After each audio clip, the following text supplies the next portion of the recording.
Stoned out, dumb, clumsy, soulless, overamplified and ugly. Surely rock was sinking to an all-time low with this satanic claptrap.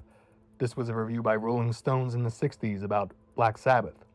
They also said the band's Christian/Satanist/liberal murk is a dim-witted, amoral exploitation. Tipper Gore of the PMRC in the 80s said, "Rock music is a bad influence on our youth. It promotes violence, drug use, and sexual promiscuity." Billy Graham, televangelist, says, "Rock and roll is the devil's music. It corrupts the minds of our young people." Jerry Falwell, another televangelist, "Rock music is a tool of Satan. Its rebellious spirit undermines traditional values." Anita Bryant, singer, "Rock music is a threat to the moral fabric of society. It encourages hedonism and immorality." Bob Larson, Christian radio host and alleged former metalhead, "Heavy metal music is a gateway to demonic possession. Its lyrics and imagery lead people away from God." He's also quoted as saying, "Today, rock is playing a different and sinister tune, when the lyrics explore the obscene and profane, when the entertainers glorify the perverse and forbidden, and when the beat borders on the erotic. That's where I say no." Frank Garlock of Bob Jones University, "Rock and roll corrupted because the music itself was sonically bad and innately immoral." He is also believed that rock's rhythm left his sensual gyration. Its pitch was too bluesy, and its intensity was a slippery slope to ruin. David A. Nobel, he has really fucking hated the Beatles. He said, "Throw your Beatle and rock and roll records in the city dump. We have been unashamed of being labeled a Christian nation. Let's make sure 4 mop-headed anti-Christ beatniks don't destroy our children's emotional and mental stability and ultimately destroy our nation as Plato warned in his Republic." Another stoic conservative, valiantly adhering to his Western Greek literature. These are all classic examples of religious conservatives giving their input on the burgeoning rock and roll and heavy metal scenes beginning in the 50s and 60s with the Beatles, through the 70s with bands like Black Sabbath, Judas Priest, Motorhead, and into the 80s and 90s. The extremity and demonism of the music growing as rapidly as Jerry Falwell's Goblin King neck mass. Establishment groups such as the PMRC reacted severely to music in the 80s that brazenly flaunted their departure from the status quo. Televangelists emptied buckets of spit into their microphones day and night, portending the downfall of Christendom and Western civilization, while concerned Christian parents barged into rooms and discovered crusty socks at a previously unheard of rate. This era, the Satanic Panic, is a pretty well-known topic, with a deeper layer underneath, the traditionalist and conservative reaction to dissident musical expression, being as old as ragtime and jazz with Jelly Roll Morton, and back to the 18th century, with the devil's influence possessing even violas and soaking wet jars. You could probably assume that Cicero, in his time, really didn't like Germanic drums. Despite this established and lasting understanding, there are a lot of religious conservatives today that are quite outspoken about not only theology and politics, but the place they have alongside previously banished and disgraceful music. There are many examples of the reactionary appropriation of jazz, blues, rock and roll, hip-hop, soul, R&B, all famously completely unrelated to American black culture, but I'll mainly discuss this phenomenon as it pertains to metal. In order to get a good idea of the kind of rhetoric being discussed here, we'll examine an explanation of how metal is nationalistic from Dr. Steve Turley. His doctor is in philosophy. I feel like that's a required divulsion, considering I wouldn't want a philosophy doctorate to prescribe me anything or recommend any health. Ooh, he's sponsored by the real fountain of youth, collagen. Anyway, Turley graduated from the esteemed Peabody Conservatory studying classical guitar. Yes, he's going to bring up Yngwie Malmsteen. And he received his doctorate of philosophy in 2013 from Durham University. He also writes some books. In his 2018 book, Beauty Matters, Creating a High Aesthetic in School Culture? Turley argues that the learning about classical ideas of the beautiful can teach students to understand Christian ideas of the good. Speaking of the beautiful Christian ideas of the good, he teaches theology and rhetoric at a private Christian academy. It's metal as fuck. His perpetually aflamed YouTube channel has over 1 million subscribers and gets decent views, primarily discussing conservative and religious talking points, such as the imminent downfall of America as we know it, and the rise of a new conservative age. So I figured he'd be a solid representative of the topic at hand. His perception of a burning America is frequently referred to as the death of our secular modern world. He really fucking hates the secular modern world, but he's always saying that it's dying or it's dead. So his vision of America on fire is the death of something he hates, but it's still like on fire and in chaos. I don't know what the fuck. He starts out sort of admitting everything I open with, but swipes that under the rug by claiming there's a profoundly nationalist and traditionalist sentiment stalking metal, and claiming metal explicitly rejects the secularity of modernity on behalf of the faithful commitment to culture, nation, religion, and tradition. While there is an undeniable aspect of culture to all music, in this case probably not the culture he thinks, how can you seriously state that all metal has a faithful commitment to nation, culture, and religion? Dave Mustaine was really committed to his nation when he put HW on the cover of Rust in Peace. And he was really faithful to his religion when he put the alien Jesus.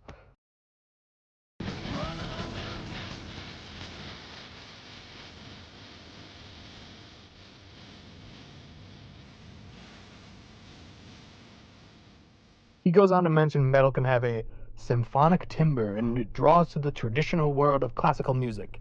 And yep, there's Ingve. This is clearly just referring to one particular subgenre, symphonic metal, which he even mentions but completely disregards the fact that it's just one single subgenre. In fact, Turley's reference to and subsequent abandonment of the topic of subgenres is a huge part of why the conservative appropriation of metal is so ridiculous, but we'll get to that later on. He states that these qualities renders music a highly preservative, nay, conservative conduit for foundations of Western civilization. Highly preservative, yes, indeed, conservative conduit for the foundations of Western civilization. Highly preservative, yes, indeed, conservative conduit for the foundations of Western civilization. So, if symphonic metal is a conservative conduit, would industrial metal be a modern secular conduit, given that it's all about soulless metals and shit? And would stoner metal be a weed conduit?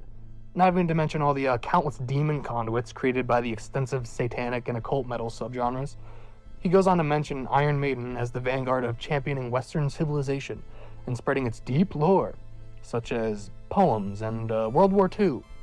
He also mentions Saxon, who he says makes songs longing for the splendors of Christendom.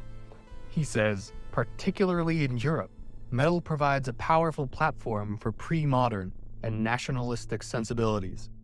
Other than the fact that electric guitars and double bass drums are pretty modern, is the only criteria for promoting pre-modern sensibilities just talking about some old shit? Pretty much, because then he brings up Alita and their Orthodox Christian subject matter. Him mentioning this Russian nationalist band who supports the invasion of Ukraine and whose shift towards a conservative religious patriotism lost them a lot of fans. Kind of ties into why he also mentions Dubbook, one of the most notorious nationalist socialist black metal bands out there. Turley selectively choosing metal bands that most fit his preconceived mold of being champions of tradition and nationalism is quite the microcosm of reactionary conservative ideology, hailing those that conform and suit the interests of the status quo, thus becoming one of the good ones. But anyone opposed to the societal hierarchy or establishment, regardless of musical or personal quality, is deemed lesser. We see this in Hollywood, I used to fucking like him, but then he went woke, fucking George Clooney. Companies and brands, this beer I used to buy 10 cases a week for, and now it's fucking utter garbage. And especially music. He moves on to the grand primordial Norse mythology, something most metal fans are probably pretty used to, at least black metal fans. Similarly to how the British bands talk about British shit, the Norse bands talk about Norse shit. They must be firmly adhering to their faithful commitment to their nationalistic sensibilities, right? Arguing to the contrary, Quorthon of Bathory reportedly didn't like the idea of not being able to separate the fantasy from the reality. Also, he brings up Amon Amarth creating Viking metal, completely ignoring Bathory, which kind of fucking pissed me off. But when asked in an interview regarding Satanism in his music, Quorthon responded, basically it was very innocent. I don't know if you had it over there, but in Sweden during the early 70s we had a magazine or a horror book called Shock with Vampirella, Dark Dracula, Frankenstein, and all that shit. We're very interested when we first started in the darker side of life, not necessarily the evil side of life. At one point we wanted to make a statement against the establishment, or Christianity, because it's old and dull and square and blah blah blah. We didn't know what to write about. In bands like Saxon and Motorhead, they were thinking about motorcycles going down the road at 200 miles per hour, whiskey and fucking women. We came straight out of school, we just turned to what we were interested in. which was the mysterious. Everybody is interested at a certain point in your life. I don't think that we wanted to make a statement except for trying to be upsetting people in a very innocent fashion. We're very far away from the academic in any sense. We didn't know shit, really, we didn't. As soon as I wanted to get deep down into it, I read the Bible. I read everything about Satanism. I read the Black Bible and blah, blah, blah. All that happened was, came to the conclusion that it was all bullshit. I mean, we know there are no heaven. There is no hell. There are no golden thrones up there. There is no God. There are no devils. The actual creator of Viking metal and black metal makes it pretty clear that this nationalistic and religious sensibilities were pretty far removed from his music.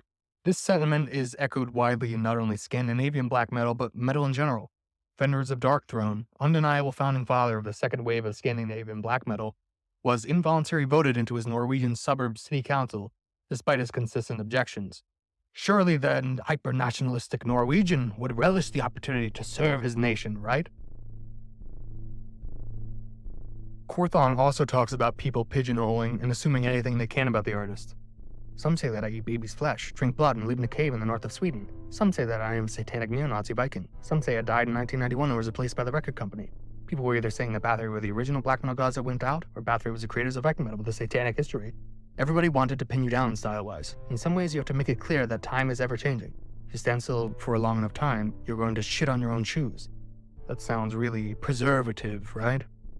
What Turley doesn't understand is that while you can take inspiration from your national heritage and culture, extreme music isn't primarily a bastion of tradition and nationalistic pride. In fact, according to the actual creator of black and Viking metal, metal was a conduit for darkness and mystery, a stand against the establishment, Christianity in particular, and a fantastical escape from reality. Additionally, Quorthon makes it clear that any attempt at pigeonholing and assuming about metal and its inspiration/purpose is self-serving and pointless. He also brings up Satyricon and Immortal, the latter being one of my favorites and heavily inspired by Bathory. Turley gives me the impression that he would have a brain aneurysm if he heard some shit like this.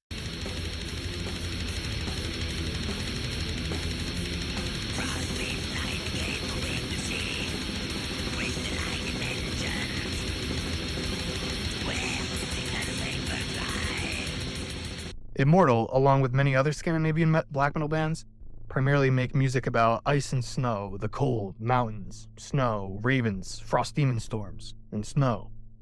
It's quite rude to reduce the pride of Norway to just some snow. Not cool, guys. He concludes the video by stating metal displays the growing backlash against the anti-traditionalist process of globalization and secular aristocracy. He says again that metal draws deeply from the vocabulary of cultural identity, nation, tradition, and custom that powerfully rises up and challenges the detraditionalization of secular modernity that robs cultures and nations of their distinct identities, traditions, and customs. Quorthon also has something to say about that, buddy. In Sweden, when Christianity came around and destroying a lot of the European culture, a lot of the stuff that has been going on for thousands of years was destroyed. We don't know too much about our own history. If you don't know the past, you cannot master the future. If some young guy is into some heavy music, has the idea, shit man, we don't like the church, and we have to get into something that is against the church. Now we know there are no golden thrones above the clouds, and so on. I guess secular modernism isn't the only thing that robs cultures of their customs. Also, I love how decades-old Quorthon quotes completely disintegrate everything Turley tries to preach. Unless, that is, you think Steve fucking Turdley is a better metal resource than goddamn Quorthon. Then he brings up Marduk, the band that definitely longs for the splendor of Christendom, who fired their bassist after he did a sick Heil on stage, only to blame Antifa for doing the cancel culture. In fact, the association between heavy metal and European nationalism has grown so explicit that the far-left organization Antifa is calling out many of these bands for supposedly pro-fascist sentiments and seeking to censor their online content and shut down their shows. He says this is an example of how secular modernity is dead, and the new normal is culture, nationalism, religion, and tradition, again crediting the rise of heavy metal. His frequent reference to the quote-unquote secular modernity that metal allegedly explicitly rejects is close to understanding the dynamic, but just like the rest of the status quo's stampede from class, he completely misses the root cause. Also, remember that Beatle-hating Christian nationalist David A. Nobel from the beginning? That quote from him was from his book, Communism, Hypnotism, and the Beatles, and has other books this century portending the dangers of secular humanism, postmodernism, and Marxism-Leninism. We have to ask, what is Turley referring to with quote-unquote secular modernity? Because I speak fluent reactionary, it's basically just the Turley flavor of saying communism or big government or the liberals. or whatever way you want to label the amorphous mass of evil that is constantly threatening to undermine the traditional, pre-modern way of life.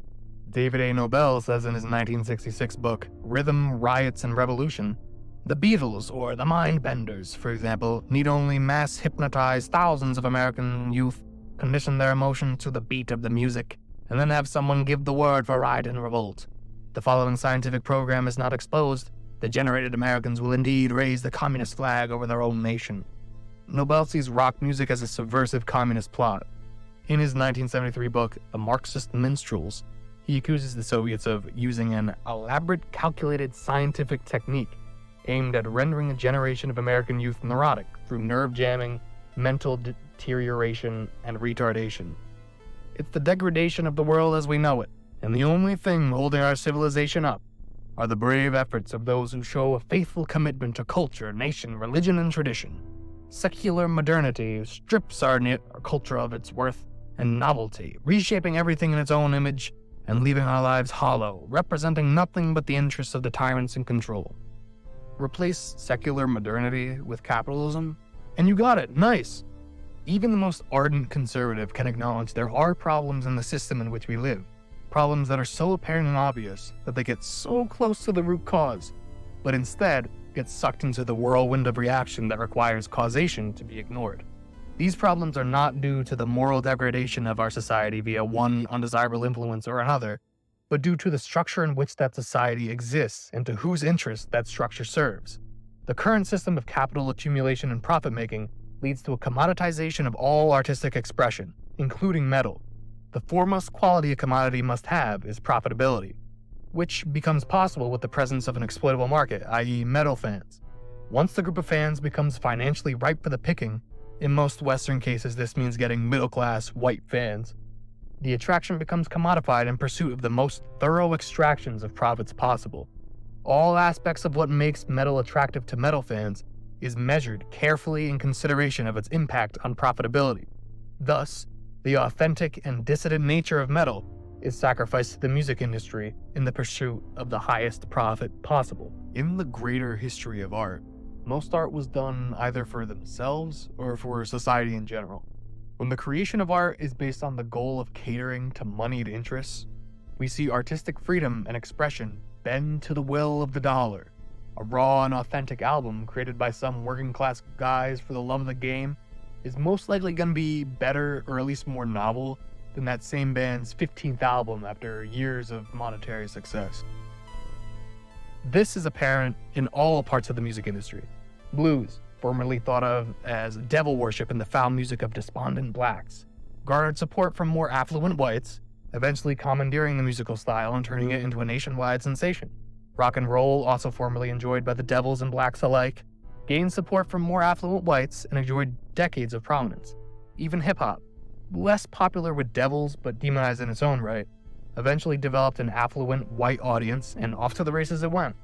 These music styles, previously despised and demeaned by the status quo, became staples of our very own American culture. But what caused this change? And what is American culture?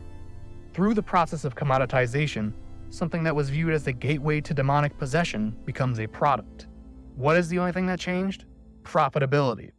The core aspects of these musical styles, authenticity, mystery, darkness, rebelliousness, profoundness, the things that make musical art so enticing and interesting, are all used as a means to an end, profitability. The question of what American culture is requires a bit more explanation, as it goes back to the beginnings of capitalism, the Atlantic slave trade. Very long story short, and I'm only saying this because a lot of metalheads just genuinely don't know this shit. So, in order for the ruling class of slave owners to justify their position of authority and hierarchical supremacy, a racial explanation was provided, assuring themselves that it is their European stock that has allowed the conquest and exploitation of the lesser peoples. Spawning from this justification of chattel slavery, the concept of whiteness was born, setting regional and cultural differences aside in recognition of the greater race that is destined to guide and bring the barbarian races forward towards civilization. It's important to note that the concept of whiteness is always in relation to the other races. There were obviously still Europeans who were proud of Dutch or British heritage, or who viewed Slavs or Spaniards as lesser, but these were put aside in favor of their whiteness whenever compared to the other races. Due to your place in the societal hierarchy being determined by race and nation, and the hierarchical dominance of whiteness, the lack of adversity, perspective, authenticity, profoundness, and innumerable other aspects of life not applicable to the lives of those in power, and crucial to the creation of dissident art, leaves a void of what once was artistic expression. FD Signifier explained this point succinctly here. But the love of black art isn't just a product of black art being so great, though. Everyone has dope art in their culture and history. Even the variety of European cultures that made up various immigrant groups in America had dope cultural aesthetics and art that they came to America with, or at least they did before they became white. These various European ethnicities and nationalities developed the concept of whiteness as a core feature to unite and empower them as a race against the others that did not look like them because of their darker skin. And they just so happened to want to kill, take the land, and enslave these people. Convenient that they would make them into something that was inhuman in the process. This practice has a long history. Like I'm incredibly flattening and simplifying some stuff, but the end result over time of enough of that activity was this bleaching and flattening process of tons of unique cultures into one bland American aesthetic. And when you consider that the first true American settlers were Puritans and Pilgrims, folks not necessarily known for vibrant expressive art, it's understandable that the bar for white art was in hell. And the same fate occurred for later immigrants that were Italian and German and Irish that came later. They came with Italian, German, and Irish culture, and over time, all that shit gets stripped out and they become just regular white people, except the Irish. The Irish, they all be trying. The Italians too, a little bit. This does not simply mean white men bad, but provides context for the current hierarchy in Western society. You don't necessarily have to be a white man to top the societal hierarchy, but you do have to serve the interests of the dominant class, a class historically created by rich, slave-owning white men. Additionally, the appropriation of black music can be traced back to the 19th century with Thomas Dartmouth Rice, a minstrel who, according to the story, saw a decrepit, possibly disfigured old black man singing while grooming a horse on the property of a white man whose last name was Crow. On went the light bulb. Rice took in the tune and the movements, but failed, it seems, to take down the old man's name. So in his song based on the horse groomer, he renamed him Wheel About and Turn About, just so every time I wheel about, I jump Jim Crow. And just like that, Rice had invented the fellow who would become the mascot for 2 centuries of legalized racism. For decades, white audiences cheered and spent tons of money watching white men take advantage of the commodity of blackness. This article is from the 1619 Project. It goes into a ton of detail regarding this topic, so I recommend reading it if you're interested. Wait, hold on. Don't you dare take away black man good and white man bad from that. The point to understand here is that the hierarchical position one has in society, whether that be the colonizer or the colonized, the capitalist or the capitalists, the haves or the have-nots, dictates what form of expression is acceptable and what isn't, and why the less fortunate frequently turn towards more desperate forms of expression. This quote by Franz Fanon, also in that FD Signifier video, just watch that shit already, broaden your perspective, explains this dynamic. Another aspect of the colonized affectivity can be seen when it is drained of energy by the ecstasy of dance. Any study of the colonial world therefore must include an understanding of the phenomena of dance and possession. The colonized way of relaxing is precisely this muscular orgy during which the most brutal aggressiveness and impulsive violence are channeled, transformed, and spirited away. The dance circle is a permissive circle. It protects and empowers. At a fixed time, a fixed date, men and women assemble at a given place and under the solemn gaze of the tribe launch themselves into a seemingly disarticulated, but in fact extremely ritualized pantomime where the exorcism, liberation, and expression of a community are grandiosely and spontaneously played out through the shaking of the head and back and forward thrust of the body. Everything is permitted, for in fact the sole purpose of the gathering is to let the supercharged libido and the stifled aggressiveness spew out volcanically. Symbolic killings, figurative cavalcades, and imagined multiple murders. Everything has to come out. The ill humors seep out, tumultuous as lava flows. If that's not an accurate description of a mosh pit, I don't know what is.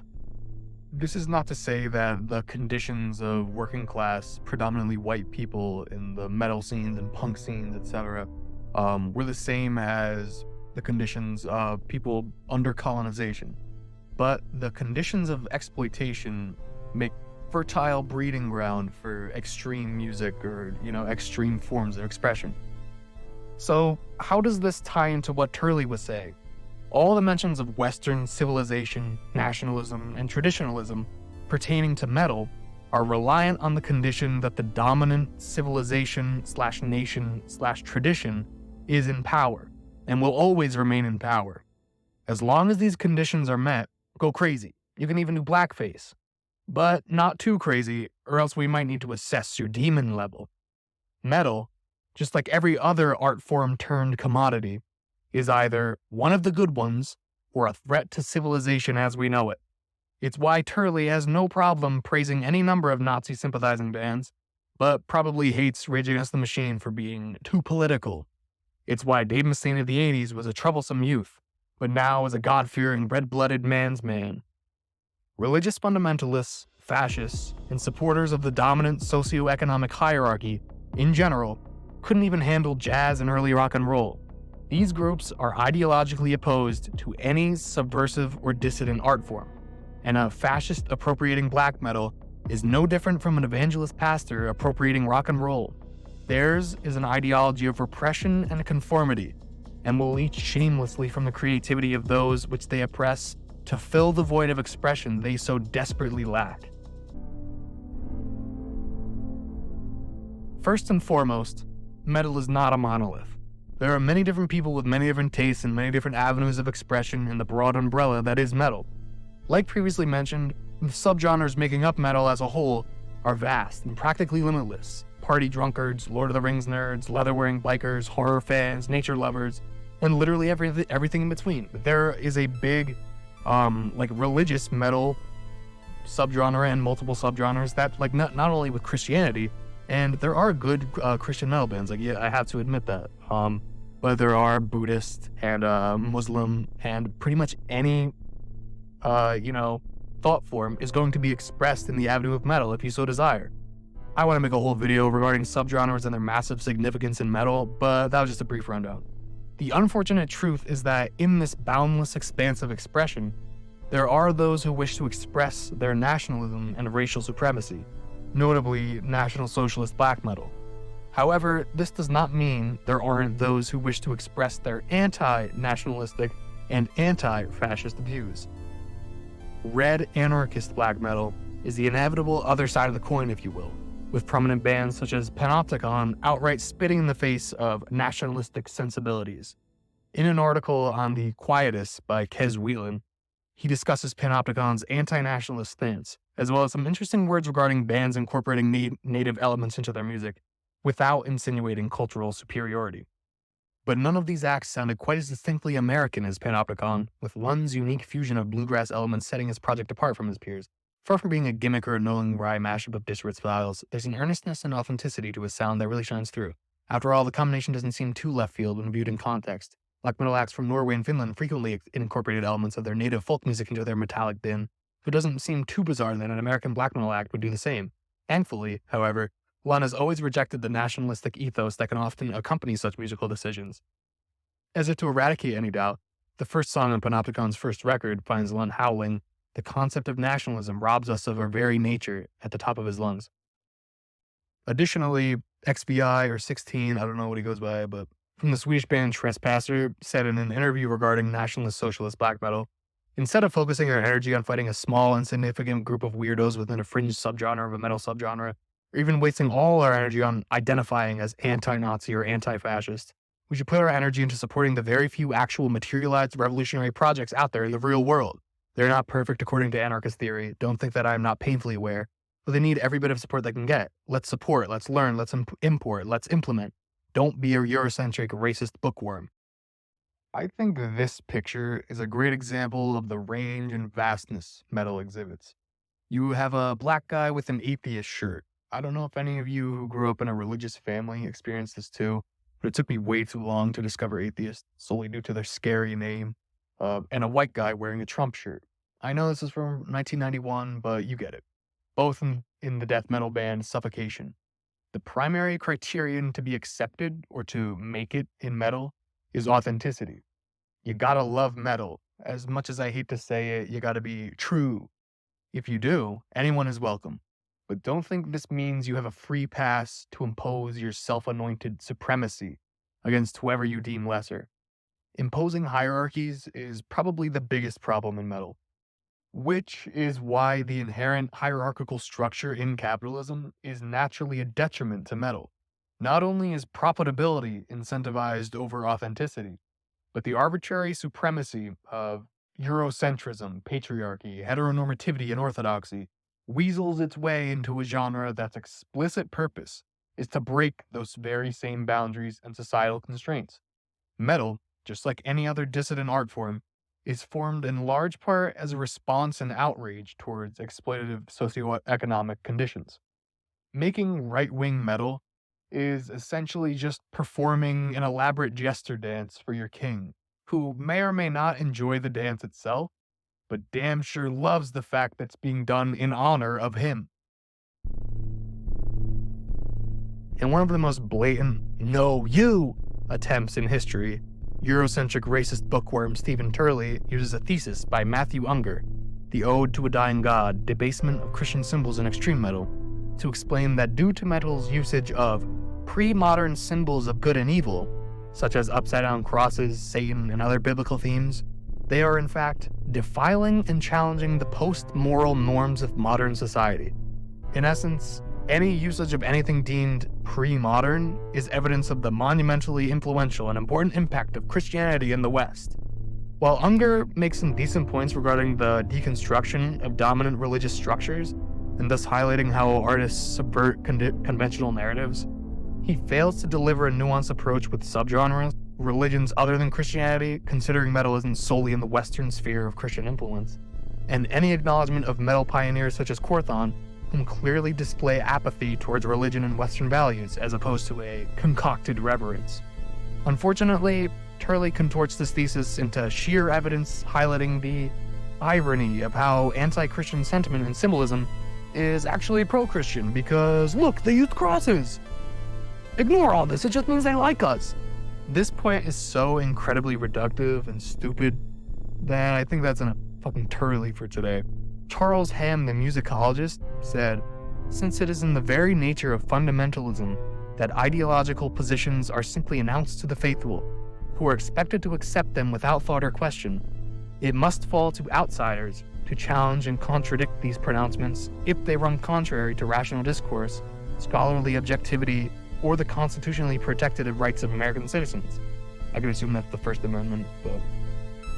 In the simplest terms, Steve Turley and his ideological brethren are parasites of culture, stealing art that suits their interests and disregarding the rest as worthless drivel at best and the dangerous tool of Satan at worst.